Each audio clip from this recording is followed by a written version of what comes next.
जदि आपण एका बा आपणक फैमिली को सहित बा आपणक फ्रेंड्स को सहित पुरी आसबार प्लान करछंती ताले वीडियो को लास्ट पर्यंत देखंतु कहीं ना ये वीडियो रे मु आपनको डिटेल्स भाव में एक्सप्लेन करी केमिति कम बजेट रे आपण 3 रु 4 दिन पुरी रही किना विभिन्न प्लेस एक्सप्लोर करि परिबे। हेलो गाइस, होप समस्ते बहुत भलरे थिबे। जदि आपण चैनल को सब्सक्राइब करना दी ताले do subscribe to the channel और लास्ट पर्यंत देखंतु।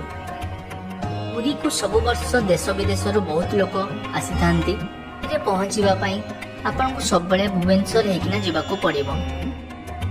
Bhubaneswar Puri only 60 kilometre distance. एते सुंदर रास्ता आ दी पार्श्व रे एते सारा नडिया गछ अछि। आपण केते बळे देखि देखि किना पुरी पहुंची जाइथिबे आपण को जणा भी पड़िबोनी। वन्स आपण पुरी रे पहुंची गला परे मु आपण को रेकमेंड करिवि आपण सब बळे सी बीच साइड रे रहिबा पई। काहे कि ना सी बीच साइड रे रहिले आपण बहुत बढ़िया समुद्र रो मजा नहीं पारिबे। आ सेइठु भी जगन्नाथ मंदिर मात्र 1.5 किलोमीटर रु 2 किलोमीटर भीतर पड़ी थाए। सी बीच रोड को लागे कि ना बहुत सारा होटल अच्छी जो माने कि 1 डे एंड 1 नाइट को 2000 रु 3000 टंका चार्ज करथांते। और जदि आपण 50 मीटर पछकू देखिबे ताहले बहुत सस्ता रे भी होटल आपण को मिल जिवो जहार रेट 500-600 टंका रु स्टार्ट हे कि ना 1200 टंका भीतर आपण को मिले। डे 1 प्रथम दिन जेहेतु आपण एते दूर रो ट्रैवल करिकिना आसी छंती मु आपण को सजेस्ट करिवि पाख होटल रे लंच कर दे किना रूम रे किछि समय रेस्ट करिया पई। इवनिंग 4टा-5टा बेले आपण समुद्र को जाई किना समुद्र रो मजा नहीं पारिबे आ इवनिंग रे सनसेट भी उपभोग करि पारिबे। सी बीच रे सब दिन इवनिंग रे गोटे बहुत बड़ मेला पड़ी थाए।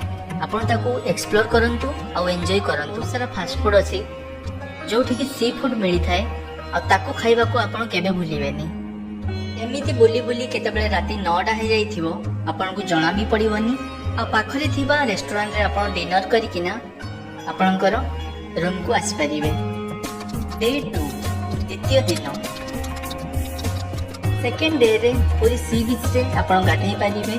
आ सी बीच रे बहुत सारा एक्टिविटी अछि जहारो आपण मजा भी नहीं परिबे जेमिति कि camel ride, horse ride, even बहुत सारा स्पोर्ट्स एक्टिविटी अछि तारो मजा आपण नहीं पारिबे। मु आपण को सजेस्ट करिवि पूरी जगन्नाथ मंदिर जानतु और सेठी 3 रु 4 घंटा 5 घंटा आपण टाइम स्पेंड करंतु। राती रे जगन्नाथ मंदिर रु फेरिला टाइम रे अभडा आनिबा को भूलिबेनी।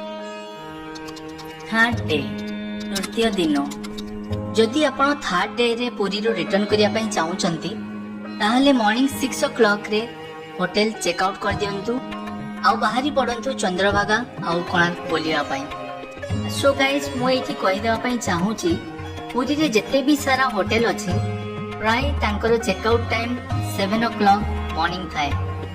पुरी रु चंद्रभागा रोड आपण में भी जानि थिबे याकू मेराइन ड्राइव को आ जाए जाकी अति सुंदर। दी साइड रे झाऊ गछ और राइट साइड रे समुद्र इतने सुंदर लागिवो जेमति कि आपण को फील हबो कि आपण गोवा रे अछंती बा मॉरिशस रे अछंती।